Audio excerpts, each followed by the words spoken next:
Muito bem, boa tarde. Eu sou Giovanni Ascioli, médico sanitarista e professor do programa de pós-graduação em gestão da clínica, e este é o segundo vídeo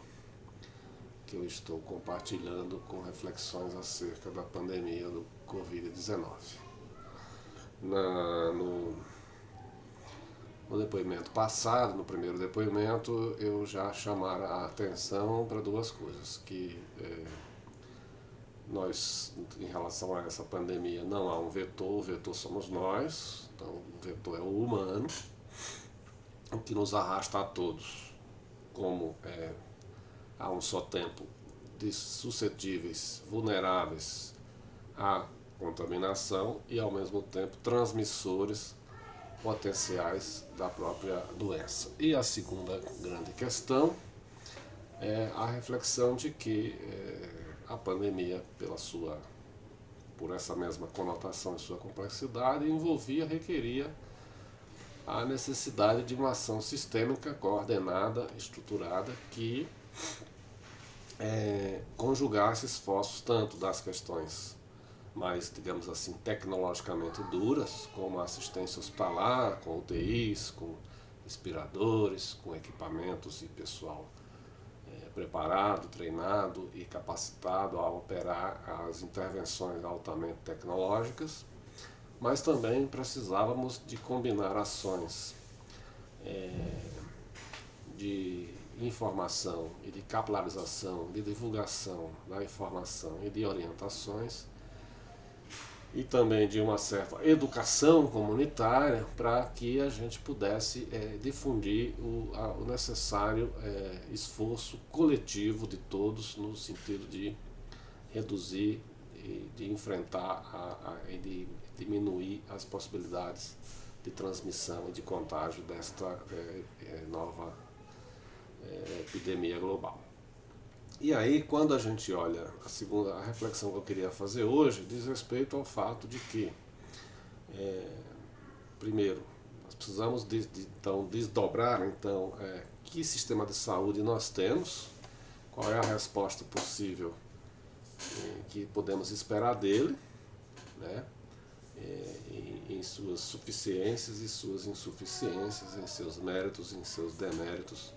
em seus problemas estruturais e em suas dimensões conjunturais.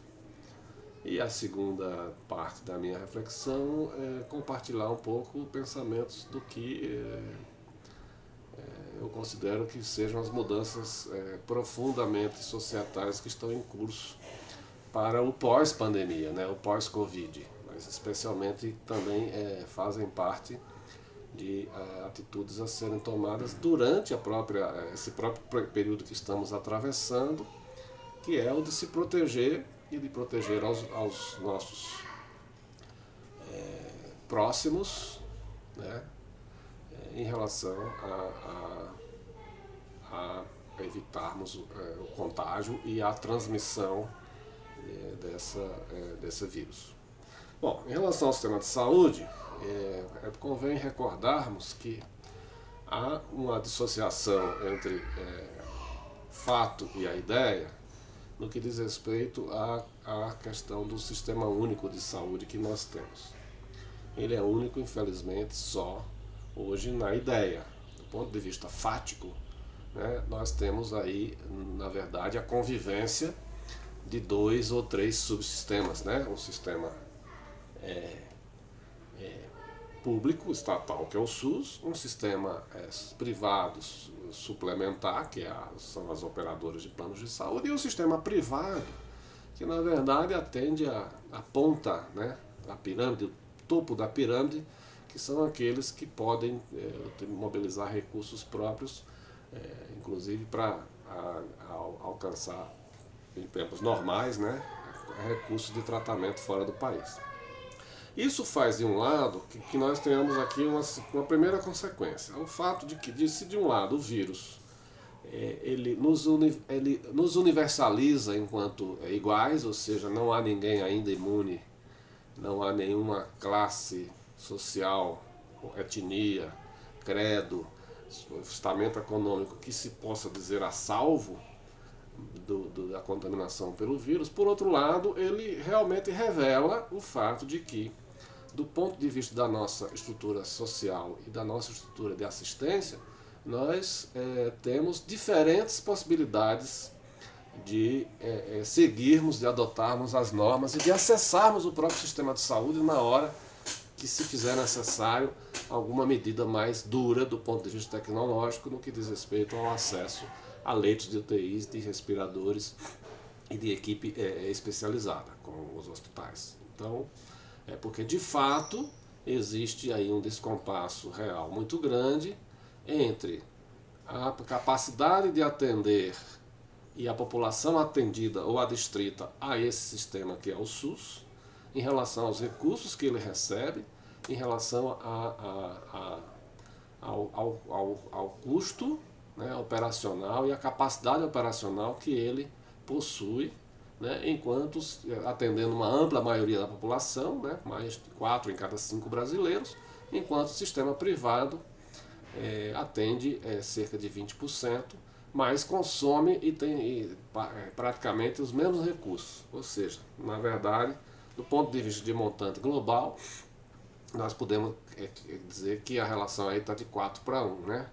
Enquanto o sistema de saúde conta com um montante X de recursos para custear assistência em todos os níveis,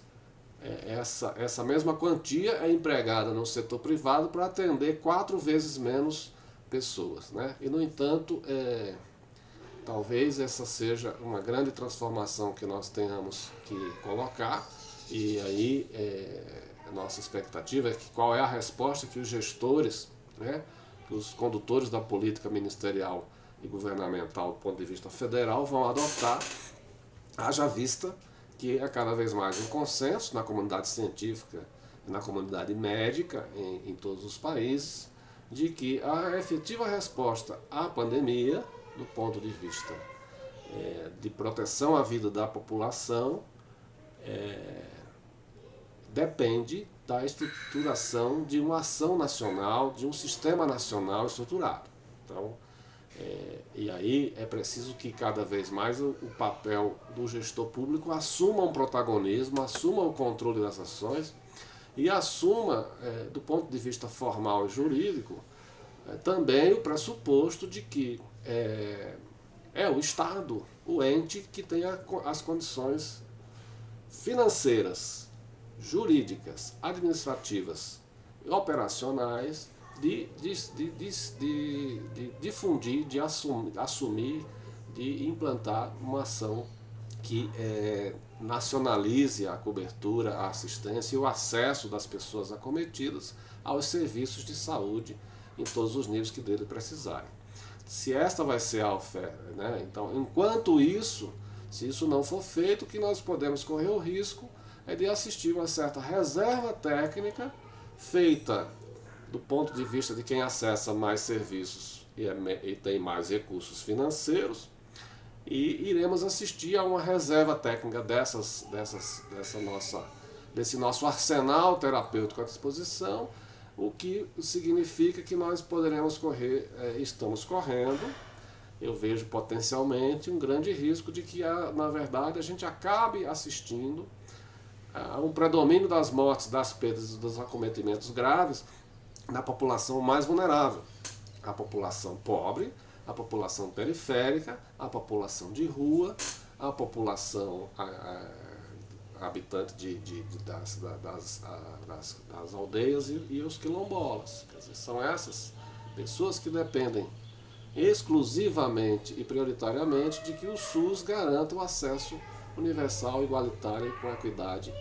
no caso de acometimentos graves e gravosos. E talvez exista aí um grande risco, que aliás a própria quarentena está revelando, né, a profunda iniquidade que estrutura a sociedade brasileira, haja vista que nós podemos perfeitamente entender que alguns, como nós, temos mais condições de fazermos uma quarentena, de adotarmos um distanciamento social, diferentemente de um contingente populacional, que é a população periférica, que habita favelas, que habita condições de moradia encurtiçadas ou precárias, ou mesmo a própria população de rua. Então é de uma insanidade enorme assistir a esta sucessão de eventos públicos em que mais e mais pessoas, primeiro, negam a existência da epidemia e, segundo, reclamam cada vez mais a retomada da normalidade das atividades econômicas, como se nada tivesse acontecendo, talvez porque se imaginem a salvo do seu acometimento. Ou seja, ou talvez esteja implicitamente dizendo que morram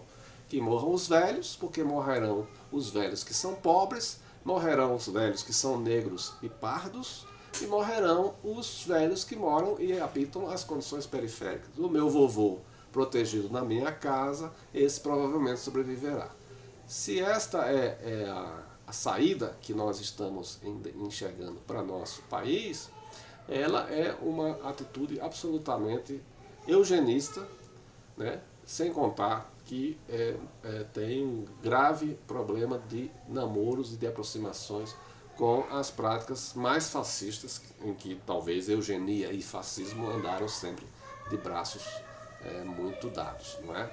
Bem, fico por aqui por enquanto. Na próximo vídeo vou gravar alguma conversa a respeito do que refletir do ponto de vista da questão social, individual, do coletivo e do indivíduo relativamente ao período de enfrentamento da pandemia e ao período que nós vamos chamar ainda, viveremos um relativo tempo de pós-pandemia. Muito obrigado por enquanto.